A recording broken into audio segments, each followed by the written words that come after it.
Dear Mr. President, I'm about to tell the whole country a top secret that you've been hiding away from everyone since the Gen Z Mandamano. It's mind-blowing when you find yourself in certain rooms. So here's exactly what happened, guys. And I'm not even gonna talk about the number of people that were disposed. And don't come for me. I know the exact number, but here I am. I'm not even putting it out there. But the people deserve to know exactly what transpired of the access.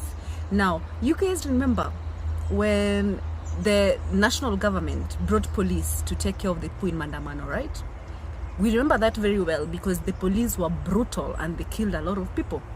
Now, the part that you guys are not aware of is that the president reached out to our army to also come in. Now, here's what most of you are not aware of, because most of you saw the army escorting the common wananchi, and my age mates, they were being escorted all the way back home. If you guys remember those clips, what you're not aware of is what exactly transpired, and this is what everyone needs to know. Now, the president approaches the army, tells them if they can come help in the current situation that is happening. The army, our Kenyan army, has risen in ranks over the years. There's due number 51 to NATO. They have accolades they've picked over the years and ranks.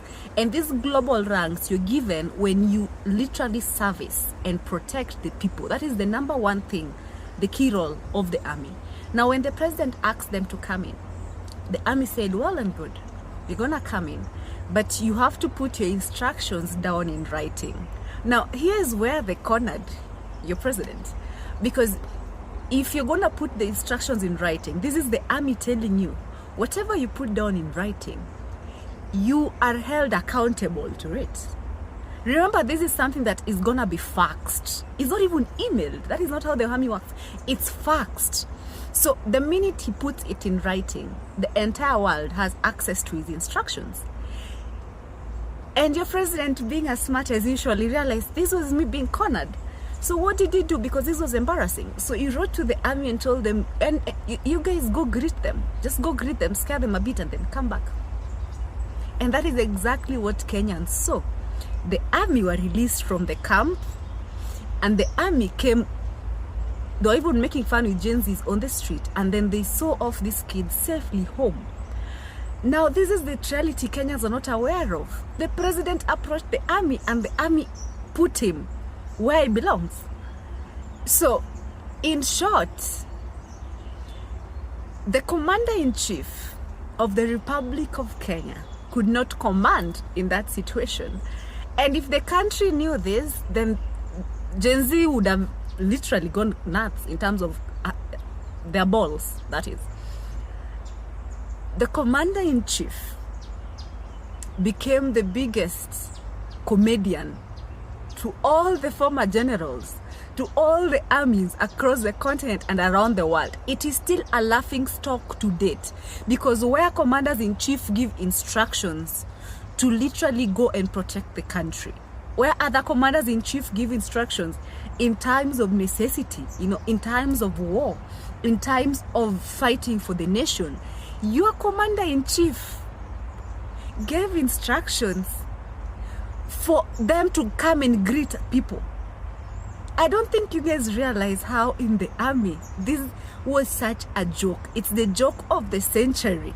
And if you think I'm lying, give a call to any major general around the country, whether current or former, or any person who is senior ranking in the army, and get to know their sentiments around what has occurred in this country this year. What am I saying? It's like the banks, the modern banks today that cannot back up their money with gold. It's the same thing we have right now in our presidency. We have a presidency that cannot be backed up with command. It's crazy. It's crazy once you guys to know that you shook the country to the core. I need you guys to know that you actually made an impact, and you even shook your president to the core. He got to a point whereby he had zero command. His hands were tied. And that is how powerful the common wananchi is. Can we please spread this awareness?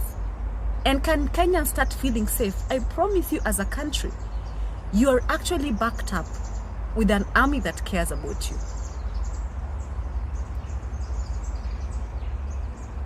Oh, this is incredible when you hear it from the people.